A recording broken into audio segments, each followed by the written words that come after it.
எல்லோருக்கும் வணக்கம். நான் உங்கள் டாக்டர் பிள்ளை. ஒரு பொருள் இருக்குங்க, அதை நம்ம சமையல் கட்டில் வச்சு எல்லா சமையலுக்கும் பயன்படுத்திட்டு வரோம். இதை தொடர்ந்து நம்ம பயன்படுத்திட்டு வரும்போது ஹார்ட் அட்டாக் முதற்கொண்டு இது முழுமையாக ஒரு மருந்தாக செயல்பட்டு நம்மளை சரி பண்ணுதுங்க. பூண்டு தான் அது, ஆங்கிலத்தில் கார்லிக் அப்படின்னு சொல்கிறோம் இல்லையா?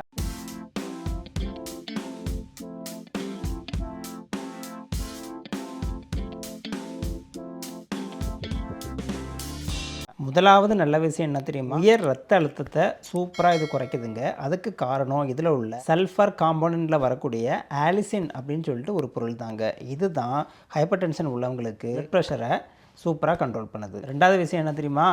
கெட்ட கொலஸ்ட்ரால் எவ்வளோ மோசமானது, இதை இந்த பூண்டு குறைக்குது. இந்த கெட்ட கொழுப்பு என்ன தரமாக செய்யும்? சும்மாவே இருக்காதுங்க, இரத்த ஓட்டத்தில் போய் இரத்த குழாய்களில் அங்கங்கே போய் அடைச்சிக்கும்.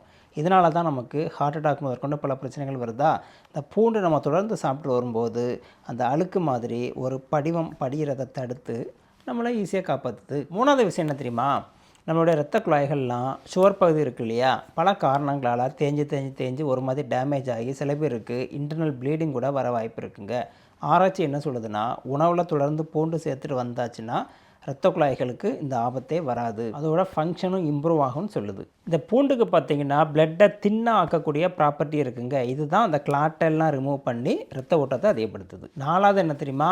இது ப்ரெஷரை மட்டுமா கண்ட்ரோல் பண்ணுது, உடம்புல சுகரையும் சூப்பராக கட்டுப்படுத்துதுங்க. ஏன்னா இது இன்சுலின் சென்சிட்டிவிட்டியை அதிகப்படுத்தி டயபெட்டிஸை சூப்பராக கண்ட்ரோல் பண்ணுதுங்க. உடம்புல உள்ள வீக்கத்தையும் இது குறைக்கும். கடைசி அஞ்சாவதாக சூப்பர் எஃபெக்ட்டுங்க. இம்யூன் சிஸ்டம் இருக்கு இல்லையா, நோய் எதிர்ப்பு சக்தி, இதை அதிகப்படுத்துறதுல பூண்டுக்கு மாறாத ஒரு குணம் இருக்குங்க. தொடர்ந்து பூண்டு சாப்பிட்டு வரும்போது நல்ல ஆரோக்கியமாகவும் பலசாலியாகவும் நம்ம ஆகலாம். ஒரு 100 கிராம் அளவுள்ள பச்சையான கார்லிக்கில் நியூட்ரிஷன் சத்துக்கள் இருக்குன்னு பார்த்துடலாமா? முதலாவது பார்த்திங்கன்னா கேலரிஸ், இது 149 கிலோ கேலரி இருக்குது. ரெண்டாவது புரதம், இது 6.4 கிராம் இருக்குது. அடுத்தது கார்போஹைட்ரேட் பார்த்திங்கன்னா 33 கிராம் இருக்குது. ஃபைபர் பார்த்திங்கன்னா 2.1 கிராம் இருக்குது. வைட்டமின் சி பார்த்திங்கன்னா 100 கிராம் பூண்டுக்கு 31 மில்லிகிராம் இருக்குது.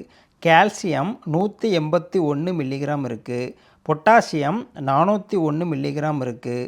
மேங்கனீஸ் பார்த்திங்கன்னா 1.7 மில்லிகிராம் இருக்குது. இதெல்லாம் பார்த்திங்கன்னா ஒரு 100 கிராம் அளவுள்ள பூண்டு சாப்பிட்டா உங்களுக்கு வரக்கூடிய விஷயம். ஒரு நாளைக்கு பார்த்திங்கன்னா ஒரு 3லேருந்து 6 கிராம் அளவுள்ள பூண்டு சாப்பிட்டாலே நமக்கு போதும், எல்லா சத்துக்களும் கிடச்சிரும். முக்கியமான விஷயம் என்ன தெரியுமா? பூண்டை உரிச்சிட்டு கொஞ்ச நேரம் ஒரு 10 நிமிஷம் வெளியே வச்சுட்டு அதுக்கப்புறம் தான் நீங்கள் சமைச்சு சாப்பிடணும். ஏன்னா அப்போ தான் அதில் ஆலிசின்னு சொல்லக்கூடிய பண்பு ரொம்ப அதிகமாகுன்னு சொல்லிட்டு ஸ்டடீஸ்லாம் சொல்லுதுங்க. பூண்டு சமையலுக்கு நம்ம பயன்படுத்தி சாப்பிட்றோம் இல்லையா, நான் என்ன பண்ணுவேன்னா பச்சையாக சாப்பிடாமல் சுட்டு சாப்பிடுவேன். ஏன்னா பச்சையாக சாப்பிட்டோம்னா அசிடிட்டி அதிகரிச்சிரும். அதனால் லைட்டாக சுட்டு சாப்பிட்டோம் அப்படின்னா அதில் உள்ள ஆலிசினும் மாறாது, அதோட முழு பயனும் நமக்கு கிடைக்கும், அசிடிட்டியும் வராது. இப்போ உங்களுக்கு புரிஞ்சிருக்குன்னு நினைக்கிறேன். பூண்டோட 5 முக்கியமான மருத்துவ பயன்களை சொன்னேன். இன்னும் பல பயன்கள் இருக்குங்க. அதனால் கண்டிப்பாக பூண்டை சாப்பிட்ற வழக்கத்தை வைங்க, ஹார்ட் அட்டாக்லேருந்து நம்மளை பாதுகாக்கலாம். முக்கியமான விஷயம் தானே. இப்போவே உங்களுடைய ஃப்ரெண்ட்ஸு, ஃபேமிலி மெம்பர் எல்லாருக்குமே ஷேர் பண்ணி விடுங்க. உங்கள் சந்தேகங்களை கமெண்ட் பாக்ஸில் போடுங்க.